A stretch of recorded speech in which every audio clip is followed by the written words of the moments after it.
بسم الله الرحمن الرحيم. الحمد لله الذي أرسل رسوله بالهدى ودين الحق ليظهره على الدين كله وكفى بالله شهيدا وأشهد أن لا إله إلا الله وحده لا شريك له وأشهد أن محمدا عبده ورسوله صلى الله عليه وعلى آله وصحبه وسلم تسليما مزيدا. أما بعد فيا أيها الإخوة, kita memasuki bab yang ke-10 dari kitab Riyadhus Shalihin setelah kita pada pekan yang lalu menyelesaikan bab ke-9 tentang tafakkur. Maka pada siang hari ini kita akan membaca atau membahas bab al-mubadarati ila al-khairat wa hassi man tawajjaha li khairin ala al-iqbali alayhi bil jiddi min ghairi taraddudin. Bab tentang sikap bersegera menuju amalan-amalan khair, amalan-amalan baik, serta himbauan kepada seseorang atau siapa saja yang hendak melakukan amalan baik untuk dia segera melakukannya dengan sungguh-sungguh tanpa ragu. Ini makna dari bab yang diletakkan oleh Al-Imam An-Nawawi rahimahullahu ta'ala. Bab ini sebenarnya sangat besar kaitannya dengan bab yang telah lalu. Bab yang telah lalu menghimbau dan memerintahkan kita untuk kita banyak-banyak bertafakkur, merenungi ciptaan-ciptaan Allah, merenungi kebesaran-kebesaran Allah. Dengan itu akan melahirkan khusyuk di dalam amalan-amalan kita, akan melahirkan sikap sungguh-sungguh di dalam kita bertaqarrub kepada Allah Subhanahu wa ta'ala. Maka dalam bab yang ke-10 ini akan disebutkan beberapa ayat Al-Quran dan beberapa hadis Rasul sallallahu alaihi wasallam yang memerintahkan dan menghimbau kita semuanya untuk jangan menunda-nunda amalan baik, jangan menunda-nunda sebuah ibadah yang dengannya kita bisa melakukan taqarrub, upaya mendekatkan diri kepada Allah Subhanahu wa ta'ala. Di antara ayat Al-Quran yang disebutkan dalam bab ini oleh Al-Imam An-Nawawi, yang pertama adalah di dalam surat Al-Baqarah ayat ke-148. Allah menyatakan fastabiqul khairat, bersegeralah, bercepat-cepatlah, berlomba-lombalah kalian menuju kepada al-khairat, kebaikan-kebaikan, amal-amal saleh yang zahir ataupun yang batin, yang bermanfaat untuk diri kita pribadi atau juga yang mengandung manfaat untuk saudara-saudara kita kaum muslimin yang lainnya. Perintah dari Allah, fastabiqu, ini adalah kata perintah. Sehingga kita paham bahwa setiap perintah di dalam Al-Quran dan Sunnah Rasul, kesimpulan hukum yang diambil darinya adalah wajib. Bahwa amalan tersebut hukumnya wajib. Ketika dalam ayat ini Allah memerintahkan untuk berlomba-lomba, bersegera di dalam beramal, maka sikap bersegera di dalam beribadah adalah sesuatu yang wajib hukumnya dalam syariat Islam.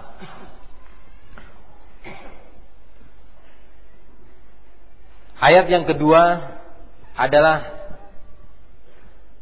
apa yang terdapat di dalam surat Al-Imran ayat ke-133, yaitu wasari'u ila maghfiratin min rabbikum wa jannatin 'arduha as-samawati wal ard u'iddat lil muttaqin. Bersegeralah kalian, juga didahului dengan kata perintah wasari'u, bersegeralah kalian menuju kepada maghfirah min rabbikum, ampunan dari Rabb kalian, wa jannatin 'arduha as-samawati wal ard, dan bersegera pula lah kalian di dalam menggapai menuju jannah yang luasnya meliputi langit dengan segala lapisannya dan bumi dengan segala lapisannya ini pula. U'iddat lil muttaqin, yang telah Allah siapkan jannah tersebut untuk hamba-hamba Allah yang muttaqin. Perintah dari Allah untuk bersegera, jangan bermalas-malasan sebelum datangnya halangan atau rintangan yang akan merintangi dan menghalangi kita beramal. Sebelum adanya sesuatu yang akan mencegah kita untuk beribadah. Perintah dari Allah Subhanahu wa ta'ala. Maka sikap bersegera adalah ibadah tersendiri. Di samping ibadah yang dia lakukan itu adalah taqarrub, adalah amalan soleh, maka sikap bersegera, al-mubadarah wal musara'ah, itu juga ibadah tersendiri yang dinilai oleh Allah Subhanahu wa ta'ala. Berbeda seseorang yang melakukan sebuah amalan tertentu, katakan sedekah, atau misalkan sebuah solat ya, tertentu. Dua orang sama-sama melakukannya, tetapi yang satu melakukan dalam keadaan dia berupaya dengan segera mengalahkan, mengenyampingkan segala sesuatu yang menghalanginya, segala sesuatu yang ada di sekitarnya, dinomor duakan. Dia berupaya meletakkan pada posisi tertinggi, posisi terdepan ibadah kepada Allah, dibandingkan seorang yang lainnya melakukan ibadah hal yang sama tetapi masih sempat tertunda. Dia tidak menyegerakannya, tidak berupaya untuk cepat-cepat melakukannya. Maka nilai antara yang pertama dengan yang kedua berbeda di sisi Allah Subhanahu wa ta'ala. Karena yang pertama dia telah melakukan dua ibadah sekaligus. Yang pertama yaitu sikap al-mubadarah wal musara'ah, bersegera, mempercepat, mendahulukan ibadah dibandingkan segala bentuk yang lainnya dari perkara-perkara yang tidak mengandung nilai ibadah. Kemudian keutamaan yang kedua adalah ibadah itu sendiri yang dia lakukan, entah itu sedekahkah ataukah yang lainnya dari berbagai macam bentuk ibadah. Nah, sementara yang kedua dia hanya mendapatkan satu nilai saja. Maka perlu diketahui bahwa sikap bersegera di dalam beribadah, atau diistilahkan dengan al-mubadarah, al-musara'ah, itu juga ibadah tertentu yang diperintahkan oleh Allah dalam dua ayat ini. Yang pertama fastabiqul khairat, yang kedua dalam surat Ali Imran wasari'u ila maghfiratin min rabbikum wa jannatin 'arduha as-samawati wal ard u'iddat lil muttaqin. Dalam ayat lain Allah menyatakan wa fi dzalika falyatanafasil mutanafisun. Di dalam surat Al-Mutaffifin, ketika Allah menyebutkan tentang jannah dan segala nikmatnya yang ada di sana, kemudian Allah menggarisbawahi pentingnya hal itu dengan perintah wa fi dzalik, dan dalam perkara yang seperti itu, yakni dalam perkara jannah dan segala nikmat yang ada di dalamnya, falyatanafasil mutanafisun. Hendaknya segera berlomba. At-tanafus, berlomba dalam kebaikan itu. Ketika melihat saudaranya melakukan sebuah ibadah, ketika saudaranya melakukan talabul ilmi, dia segera berupaya untuk menyaingi saudaranya dalam kebaikan. Persaingan yang positif, persaingan yang melahirkan kebaikan. Ketika melihat saudaranya telah menghafal sekian dari ayat Al-Quran, dia berupaya untuk mengikutinya, bukan hasad, tetapi berupaya untuk bisa meniru dan melebihi orang itu. Nah, bedanya antara sikap seperti ini, sikap yang terpuji yaitu al-munafasah wa tanafus, dengan sikap al-hasad adalah kalau tanafus al-musabaqah dalam kebaikan itu akan melahirkan kebaikan berikutnya. Ini yang pertama. Akan melahirkan ibadah yang berikutnya. Melahirkan dan menumbuhkan semangat untuk beribadah. Yang kedua, tidak ada upaya, baik secara zahir maupun batin, untuk menghilangkan atau menghancurkan kelebihan dan keutamaan atau sesuatu yang dimiliki oleh saudaranya. Kalau hasad, kecenderungannya adalah dia benci terhadap nikmat yang dirasakan atau dimiliki oleh saudaranya. Nikmat ilmu, nikmat ibadah. Cenderung untuk dia tidak rela kenikmatan tersebut ada pada saudaranya. Sehingga dia berupaya untuk bagaimana dia bisa menggagalkan, menghilangkan nikmat tersebut. Baik secara zahir ya, ataupun upaya-upaya secara batin. Tetapi kalau tanafus, timbul cinta dan mahabbah, saling menyayangi. Ketika melihat saudaranya, Masya Allah, dia kok bisa hafal ya ayat ini, bagaimana dia bisa hafal pelajaran ini, bagaimana dia bisa menghafal hadits ini, yang itu Masya Allah, bagaimana dia selalu berupaya untuk beribadah kepada Allah. Nah, dia berupaya menirunya dan mendoakan saudaranya, ya Allah, mudah-mudahan saudara saya ini tadi yang menyebabkan saya juga bersemangat, ditambah oleh Allah nikmatnya, ditambah oleh Allah ilmunya, ditambah oleh Allah semangatnya untuk beribadah. Doa untuk saudaranya. Ini sikap tanafus yang diperintahkan oleh Allah dalam beberapa ayatnya, diantaranya dalam surat Al-Mutaffifin. Nah, dalam firman-Nya, wa fi dzalika falyatanafasil mutanafisun.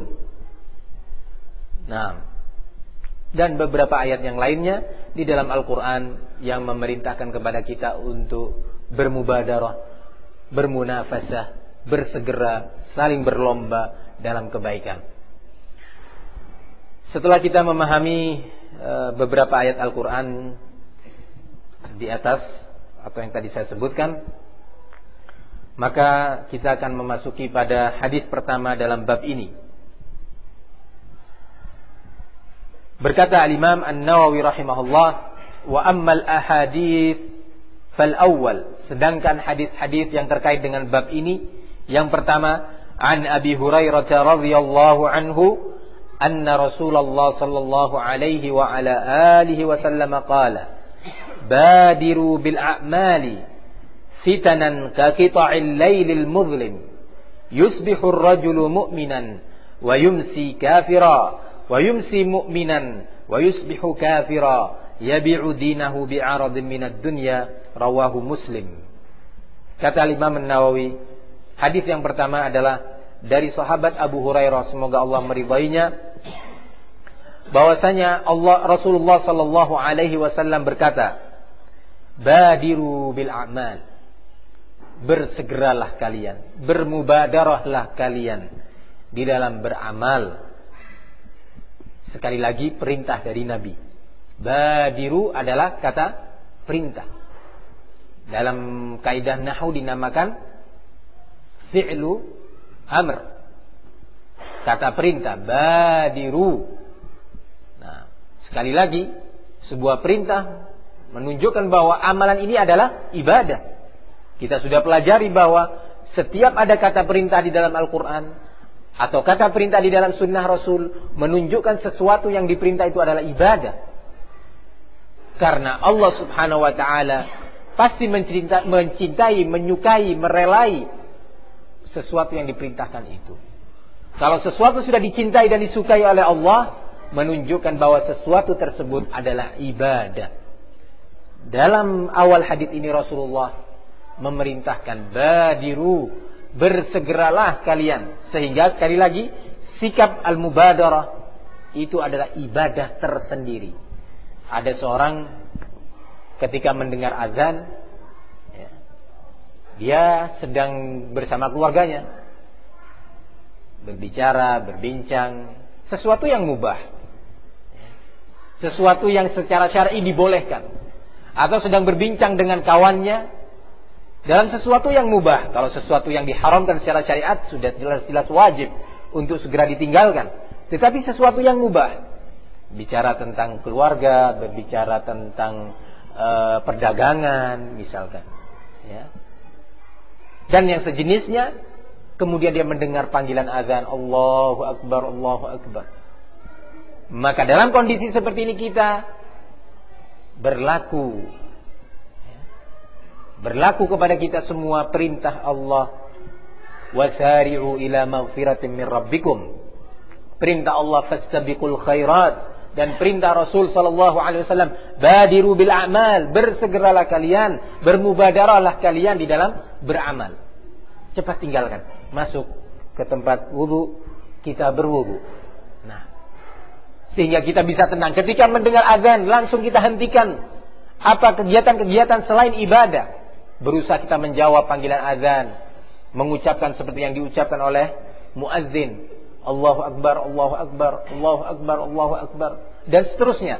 Kemudian kita bersolawat kepada Rasul sallallahu alaihi wasallam setelah azan. Kemudian kita mendoakan dengan doa yang diperintahkan oleh Rasulullah kepada kita. Coba sekian, ya, ibadah berikutnya dengan sebab adanya sikap al-mubadarah. Karena dia ingin bermubadarah azan, segera dia jawab azan itu. Bersolawat kepada Rasulullah, berdoa dengan doa yang mengandung fadilah. Barang siapa yang berdoa dengannya setelah azan akan mendapatkan syafaat Rasulullah sallallahu alaihi wasallam. Bandingkan dengan orang yang tidak mubadarah. Azan sebentar lagi, sebentar, masih menyelesaikan dulu. Nah, sebentar, tinggal satu item belum saya sampaikan. Ya, sebentar lagi ada satu topik pembicaraan tentang modal tadi belum saya lanjutkan. Ya. Terus berlanjut pembicaraan itu sehingga azan berlalu tanpa dia bisa melakukan sekian amalan soleh dengan sekian fadilah dan keutamaan yang telah dijanjikan oleh Allah Subhanahu wa taala melalui lisan Rasulnya. Karena seperti itu akhirnya syaitan semakin memberi peluang kepada dia, semakin syaitan memberikan atau menggambarkan, mengkhayalkan berbagai macam impian. Bahwa tunggu dulu tadi gimana ya cara memasarkan yang ini, gimana cara mengembangkan ke daerah sini, bagaimana, akhirnya sampai iqamatus shalah, sampai muadzin sudah menyatakan Allahu Akbar, asyhadu an la ilaha illallah, akhirnya dia cepat-cepat wudu, akhirnya dia ketinggalan takbiratul ihram. Coba sekali dia meninggalkan sesuatu dalam perkara yang semestinya dia tinggalkan, bukan sesuatu yang bersifat darurah, bukan sesuatu yang bersifat tidak mungkin dia tinggalkan dengan segera, sesuatu yang mubah, mestinya dia segera meninggalkannya. Akhirnya konsekuensi dari sikap dia berlambat-lambat, menunda, maka berakibat sekian ibadah dia lalui, sekian ibadah dia tidak mendapatkan fadilah di dalamnya. Dan sebaliknya, seorang yang melakukan al-mubadarah, seorang yang terus berupaya untuk bermunafasah, sekian keutamaan, sekian fadilah, sekian kelebihan yang telah Allah janjikan, dia dapat meraihnya dengan izin Allah. Nah, begitu azan dia jawab dengan tenang. Begitu selesai bersolawat kepada Rasul. Begitu dia kemudian barang subhanallah, Rasulullah menyatakan, "Tsumma sallu alayya fa innahu man shalla alayya wahidatan sallallahu alaihi biha 'ashara." Allahu akbar. Bersolawatlah kalian kepadaku, karena sesungguhnya barang siapa yang bersolawat kepadaku satu solawat saja, Allah akan membalas kepadanya dengan 10 kali solawat untuknya. Luar biasa. Dan ini dibimbingkan setelah kita mendengar azan. Otomatis dengan itu dia ingat bahwa saya sekarang harus berwudu. Dengan itu dia berwudu dengan tenang, kemudian berdoa setelah wudu. Ya. kemudian dia berangkat ke masjid dengan tenang pula, dengan sakinah, menjalankan sunnah, bagaimana adab mendatangi masjid. Kemudian dia mendapatkan takbiratul ihram. Mendapatkan takbiratul ihram bersama imam, Allahu Akbar, fadilah lagi, terus demi fadilah. Dengan sebab sikap al-mubadarah ini tadi. Maka perintah Rasul ini sebenarnya sesuatu yang sangat positif bagi kita dalam kehidupan peribadatan kita kepada Allah Subhanahu wa taala. Badiru bil a'mal. Lebih-lebih lagi kalau kita tahu lanjutan dari petuah dan nasihat Rasul ini. Kata beliau, fitanan ka qita'il lailil muzlim. Kenapa kita diperintahkan untuk bermubadarah? Kenapa kita diperintahkan oleh Rasulullah sallallahu alaihi wasallam untuk menyegerakan ibadah dan jangan menundanya? Karena kata Rasulullah, fitnah demi fitnah berdatangan, bermunculan bagaikan potongan malam yang gelap. Potongan malam ketika tenggelam matahari, terbenam matahari, mulai gelap. Semakin memasuki malam hari semakin gelap, terus semakin gelap, semakin gelap. Ini malam hari. Fitnah yang tadi saja kita belum bisa menjawabnya, yang tadi kita belum bisa keluar dari bahaya fitnah yang kita hadapi, muncul fitnah yang berikutnya. Fitnah terkait dengan iman kita, fitnah terkait dengan ibadah kita, fitnah terkait dengan akidah kita, fitnah terkait dengan akhlak kita. Berbagai macam fitnah. Fitanan ka qita'il lailil muzlim. Bagaimana cara mengobatinya? Bagaimana cara menghadapi dan mencegah fitnah itu tadi? Pintu gerbangnya itu adalah, bentengnya itu adalah badiru bil a'mal. Bersegeralah kalian di dalam beramal. Mendengar perintah, amalkan. Mendengar larangan, tinggalkan. Cepat.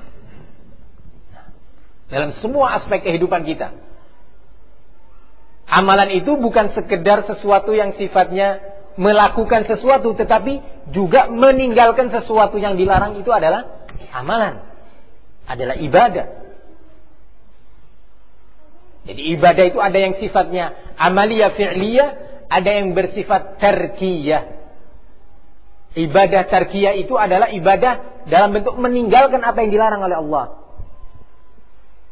meninggalkan apa yang dilarang oleh Rasulullah sallallahu alaihi wasallam, terkait dengan pribadi kita, terkait dengan keluarga kita, terkait dengan masyarakat kita, terkait dengan akidah dan iman kita.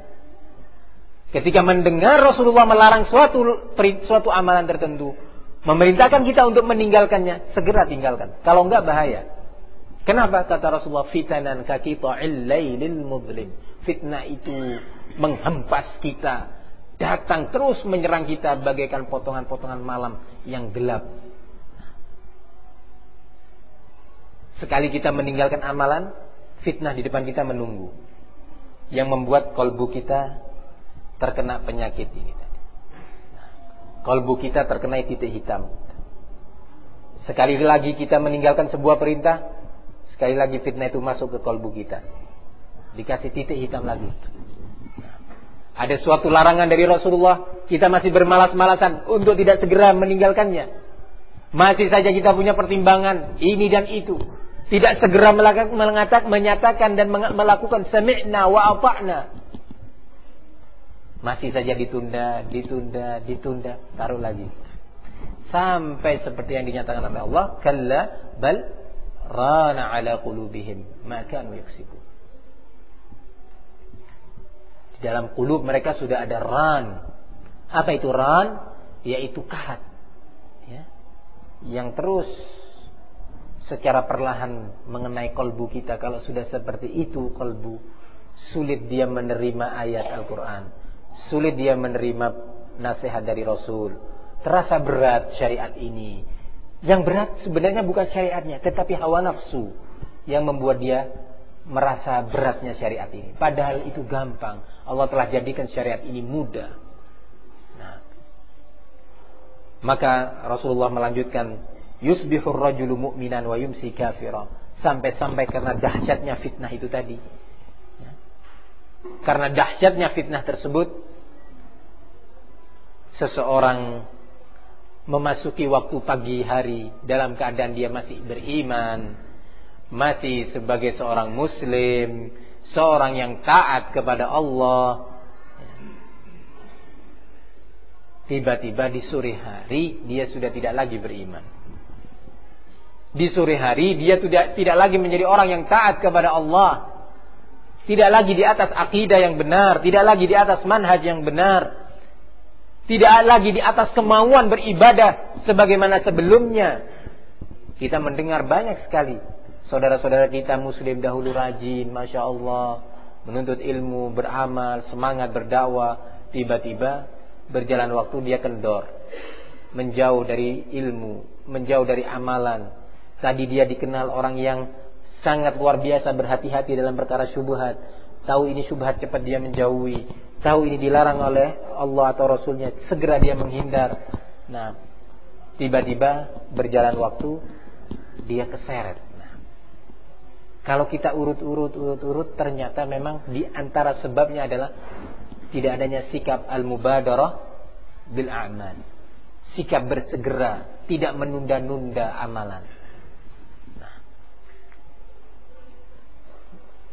Tadinya dia rajin menuntut ilmu, Masya Allah, sehingga dia dekat ke masjid, sehingga dia selalu berada di dalam salat berjamaah. Di masjid dia selalu didoakan oleh malaikat. Suatu waktu fitnah datang, menuntut dia secara kepentingan tertentu, ya, kepentingan dan keperluan dia secara duniawi. Akhirnya dia, mana ya fulan, biasanya kamu belajar sehari 3 kali dulu majelis ini, halaqah ini. Kok nggak ada? Iya, kalau jam ini saya nggak bisa, jam ini saya ini ada. Nah, berjalan sebulan, 2 bulan, setahun, yang tadinya 3 kali tinggal sekali. Nah, terus secara lambat laun, pelan-pelan, ya, perlahan namun pasti, nah, dia diseret oleh fitnah itu tadi. Tiba-tiba ternyata dia sudah tidak lagi menjadi orang yang taat kepada Allah. Kalau dahulu dia mendengar satu sunnah Rasul, perintah dari Rasul, dia adalah orang paling depan mengamalkannya. Tiba-tiba setelah itu dia orang yang paling di belakang. Di antara sebab adalah apa yang disebutkan oleh Rasulullah, meninggalkan sikap al-mubadarah, bersegera di dalam beramal. Kemudian Rasulullah melanjutkan, wa yumsi mu'minan wa yusbihu kafira. Atau sebaliknya, di sore hari dia masih mukmin, masih dia bertakwa kepada Allah. Tiba-tiba di pagi hari dia tidak lagi menjadi seorang mukmin, tidak lagi menjadi seorang yang bertakwa kepada Allah.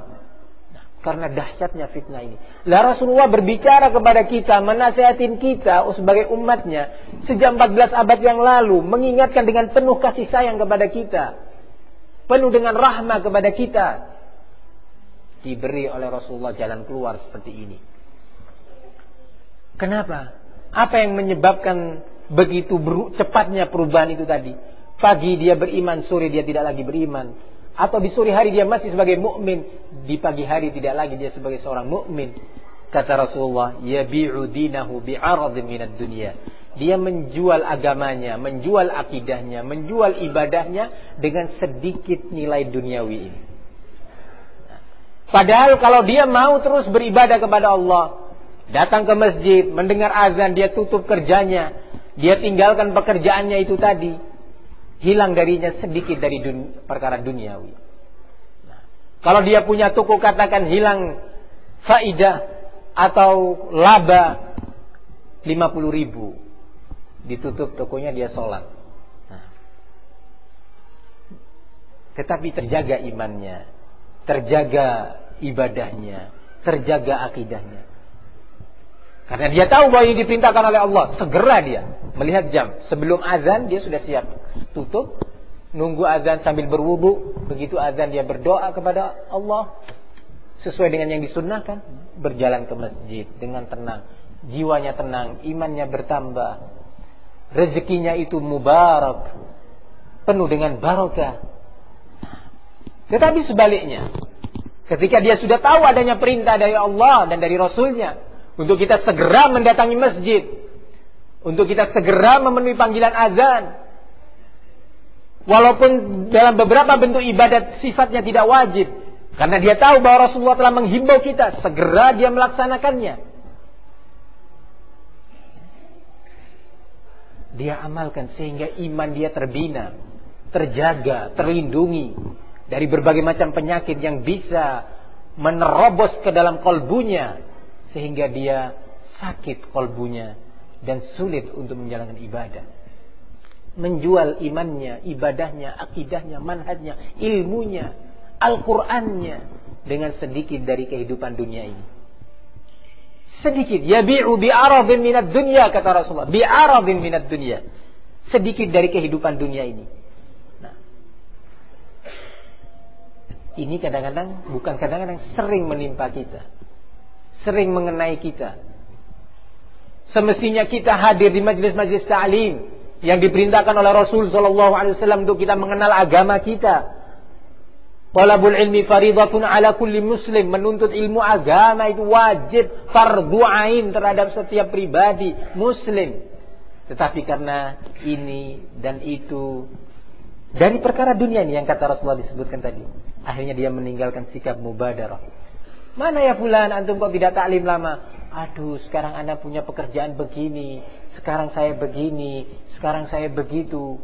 Subhanallah, ditinggalkan.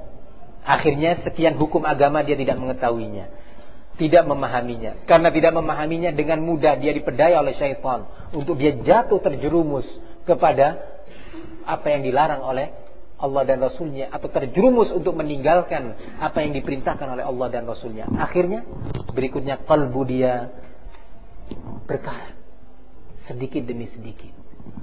Ketika mendengar ayat, hati ini terasa berat.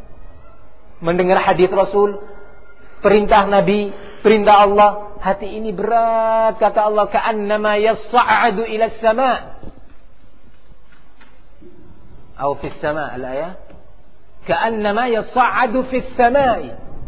Seolah-olah dia diajak, dipaksa untuk naik ke atas langit. Kalau naik ke atas langit itu dada memang sesek, katanya orang sekarang yang belajar, karena semakin tinggi kadar oksigen itu semakin berkurang. Sehingga orang kalau semakin tinggi, ya, posisinya dari permukaan air laut itu gampang sesek katanya.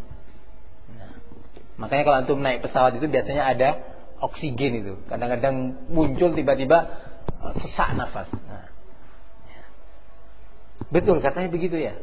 Nah, katanya orang-orang yang belajar dulu, ya, semakin tinggi itu kadar oksigen semakin menipis. Nah, semakin ke bawah semakin menebal, sehingga kalau orang naik ke atas itu semakin sesek. Makanya orang kalau punya penyakit paru-paru dinasihatkan oleh para dokter untuk banyak-banyak ke daerah pantai, ya, supaya lega. Nah, Allah menyatakan orang-orang yang tidak mau beriman, yang hatinya itu berat kepada iman, berat kepada ayat-ayat Allah, ka'annama yas'adu fis sama', kata Allah. Seolah-olah dia dipaksa untuk naik ke langit. Nah, kalau kondisi sudah seperti ini, kalbu kita ini sangat berat kita mengamalkan amalan. Duduknya kita di majlis, duduknya kita di masjid itu menjadi sesuatu yang nggak enak, nggak kerasan. Berbeda kalau kita bercengkerama dengan keluarga di rumah, berbeda kalau kita duduk dengan kawan, berbeda sekali dengan sebab kalbu. Tetapi kalbu seorang yang beriman, yang bertakwa, kalbu yang selalu didasari oleh sikap al-mubadarah di dalam beramal, bersegera, tidak menunda, itu duduk di masjid enak, terasa tentram. Walaupun gak ada kipas anginnya, panas sekali masjidnya misalkan, tapi tentram, terasa dingin di hati. Nah, terasa dingin di hati, enak. Ketemu orang-orang muttaqin, ketemu orang-orang baik, sama-sama mau melakukan perintah Allah dan Rasulnya di atas sunnah nabinya. Nikmat kalbu. Nah, jadi perkara yang sangat ditekankan oleh Rasul sallallahu alaihi wasallam bagi kita semuanya adalah al-mubadarah dalam perkara atau dalam bab yang sedang kita pelajari ini. Nah, ikhwani fid din, azzani Allah wa iyyakum. Itulah hadis pertama pada bab al-mubadarah ini.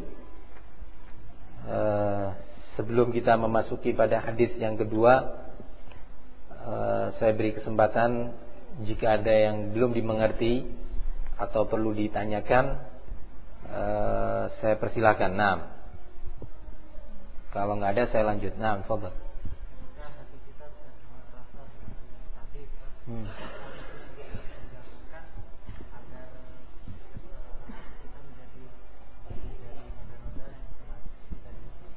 Nah, ketika kalbu kita sudah seperti itu kondisinya, berat untuk beramal, berat untuk berzikir, berat bertaqarrub, berat menuntut ilmu, mendengar ayat Al-Quran berisi perintah, berisi syariat, tidak kemudian bergembira kalbu kita. Kemudian kalbu kita berusaha mencari-cari alasan, mengikuti hawa nafsunya. Kalau sudah kondisi seperti ini, bagaimana jalan keluarnya? Jalan keluarnya yang pertama, apa yang dinasihatkan oleh Rasul dalam hadis ini? Badiru bil amal, bersegeralah, jangan ditunda. Sudah waktunya kita sholat, waktunya kita untuk berzikir, segera berzikir. Waktunya kita untuk melakukan sebuah amalan tertentu, segera lakukan amalan tersebut, jangan ditunda. Di saat kita harus membaca Al-Quran, cepat-cepat baca Al-Quran, jangan ditunda. Apa yang bisa kita lakukan dimanapun kita berada, di rumah, di kendaraan, di mobil, ya. Mobilnya misalkan kurang bagus, carikan tape yang paling bagus kalau mampu, setel ayat Al-Quran ketika kita di mobil, setel ceramah-ceramah yang membuat iman kita ini bertahan. Nah, terus begitu. Ketika kita berada di pasar pun begitu. Ada kesempatan kita membaca. Ini akan memperlunak hati kita. Banyak bersedekah, ya, itu juga melunakkan hati kita. Nah, zikir, ala bi dzikrillah tatmainnul qulub. Dengan zikir ini kalbu kita menjadi mutmain, menjadi tenang, tentram. Ketentraman tersebut akan melahirkan iman, takwa. Nah, inilah beberapa cara untuk mengatasi hal tersebut. Tentunya di samping ada cara-cara dari istilah yang bersifat ekstern selain dari diri kita, yaitu dari kawan-kawan. Karena Rasulullah Allah Subhanahu wa taala dalam Al-Qur'an menyatakan wa tawasau bil haqq wa tawasau bis sabr. Hendaknya kalian saling memberi wasiat, nasihat dalam ketakwaan, dalam kebaikan, dalam al-haq, dan saling memberi wasiat untuk sabar. Kalau ada saudara kita lupa, mendekatkan diri kepada Allah, datangin ya akhi, kenapa? Karena dulu melihat antum di masjid, menuntut ilmu, melakukan yang sunnah, Masya Allah. Kenapa sekarang seperti ini? Datangin, ya, saudara kita. Dengan cara seperti ini dia akan muncul kembali semangat, iman muncul kembali terus. Nah, ketika sudah dia mulai tidak sabar dalam suatu amalan tertentu, tidak sabar di dalam menuntut ilmu, ya, ada saja yang mengganggu dia,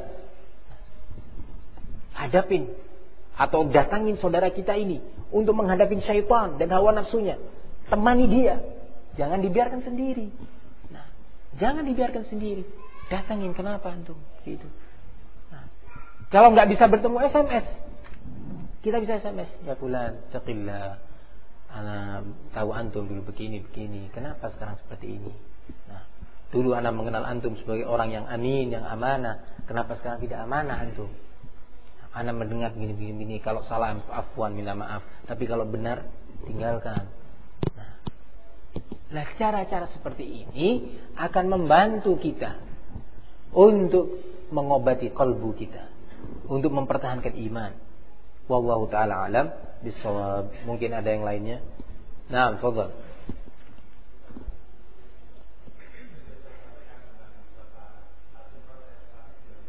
Iya, betul.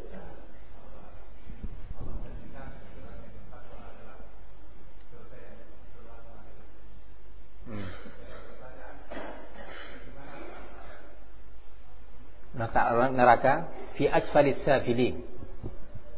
Kalau jannah fi a'lal 'illiyin, maka an-nar di asfalis safilin. Disebutkan oleh Imam Ibnu Katsir bahwa jannah dan an-nar dua makhluk Allah Subhanahu wa taala yang sudah Allah ciptakan dan Allah siapkan segala sesuatunya bagi penghuninya. Jannah terletak di as-samawat, fawqas samawat, di atas langit sana. Dan an-nar Allah letakkan pada tempat yang rendah sekali. Di mana? Wallahu a'lam bissawab. Enggak tahu di mana. Nah, apa mungkin di bawah bumi Ustaz, karena panasnya sampai enggak kuat, lumpur lapindul meledak. Nah, wallahu a'lam, kita enggak tahu. Nah, ya, kita enggak tahu. Nah, di mana posisinya. Nah, ada maqalah, ya, pepatah, ya, dari orang-orang Terim Hadramut. Di sana ada kota Terim namanya. Tempatnya ya berbagai macam bentuk peribadatan yang menyelisih Allah dan Rasulnya. Ya. Sampai mereka mengatakan, ya karena asabiyah saja, "Lau kanatil jannatu fis sama' fahiya fawqa Terim, wa in kanat fil ardi fahiya tahta Terim." Kalau seandainya jannah itu berada di langit, maka dia posisinya berada persis di atas kota Terim. Nah, kalau seandainya di bumi, maka dia berada di bawah kota Terim. Nah, menunjukkan Terim itu adalah sebuah kota yang penuh barokah. Nah, jannah berada di atasnya jika di langit, atau berada di bawahnya jika di bumi. Nah, na'udzubillah min dzalik. Nah, jadi begitu. Nah, kita lanjutkan pada hadis yang kedua. Ats-tsani, kata Imam An-Nawawi, yang kedua. An Abi Saru'ata, boleh dibaca Saru'ah, boleh dibaca dengan Siru'ah. Bikasri as-sin al-muhmalah wa fathiha, yakni dengan harakat kasrah pada huruf sin, atau boleh pula dengan fathah. Uqbata ibn al-Harith, nama Abu Sari'ah ini atau Abu Saru'ah itu Uqbah ibn al-Harith radhiyallahu anhu, qala sallaitu wara'an nabiy sallallahu alaihi wasallam bil madinati al-asra. Aku salat di belakang Rasul, yakni sebagai makmum, maksudnya sebagai makmum di kota Madinah, ya, melakukan salat asar. Nah, berjamaah bersama Rasul sallallahu alaihi wasallam. Fasallama thumma qama musri'an fatakhatta riqaban nasi ila ba'dhi hujari nisaihi. Kemudian setelah Rasulullah menyelesaikan salatnya, salam, assalamualaikum warahmatullah, assalamualaikum warahmatullah, tiba-tiba Rasulullah bangun dan keluar segera, berjalan dengan cepat Rasulullah, tidak seperti biasanya. Selesai salam, Rasulullah menghadap kepada para makmum, berzikir, nah, bertasbih, bertahmid, bertahlil. Nah, tidak seperti biasanya. Tiba-tiba assalamualaikum warahmatullah, assalamualaikum warahmatullah, bangun Rasulullah dan segera dia berjalan dengan cepat memisah atau membelah shaf para musallin. Nah, menuju ke salah satu rumah, ya, salah satu istri-istri beliau, salah satu dari istri-istri beliau sallallahu alaihi wasallam. Fafazi'an nasu min sur'atihi. Melihat kondisi seperti ini, para sahabat ketakutan. Ada apa ini? Jangan-jangan ada perang, ada musuh, ada apa? Nah, kok tiba-tiba Rasulullah seperti itu? Nah. Fakharaja alaihim fara'a annahum qad ajibu min sur'atihi. Kemudian enggak lama setelah itu, Rasulullah sallallahu alaihi wasallam kembali. Ya, ternyata ya, kembali menghadap para sahabatnya di masjid. Ternyata Rasulullah melihat kondisi mereka sudah terkejut. Ada apa ini? Kaget mereka, ketakutan. Melihat gerakan Rasulullah yang begitu cepat, terburu-buru. Qala, kemudian Rasulullah menjelaskan, zakartu syai'an min tibrin indana fakarihtu an yahbisani fa amartu biqismatihi. Rawahul Bukhari. Aku teringat di waktu sholat, ya, anak sholat, Allahu Akbar, alhamdulillahi rabbil alamin, Ar-Rahmanir Rahim, dan seterusnya. Ingat Rasulullah, ada sesuatu di rumahnya, yaitu beberapa potong emas hasil rampasan perang, ghanimah, yang masih berada di rumah beliau, belum dibagikan. Nah, beberapa potong emas hasil ghanimah dari peperangan, ya, yang masih berada di rumah beliau, belum dibagikan. Fakarihtu an yahbisani, aku enggak suka keberadaan benda tersebut akan menghalangi aku, mencegah aku dari berzikir, dari khusyuk, ya, dari beribadah kepada Allah. Nah, karena itu amanah. Nah, kemudian fa'amartu biqismati, yakni Rasulullah pulang kemudian menyatakan kepada petugasnya, tolong segera dibagikan ini sesuai dengan aturan yang sudah ditentukan. Cepat bagikan. Sudah, amanat sudah disampaikan. Kembali Rasulullah menemui para sahabatnya. Nah, kemudian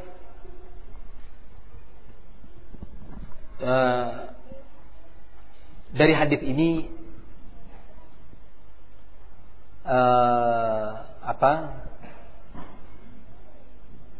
ada beberapa faedah. Namun ada sebuah faedah penting dari riwayat hadis yang menjelaskan tentang apa sih sebenarnya potongan-potongan emas tersebut.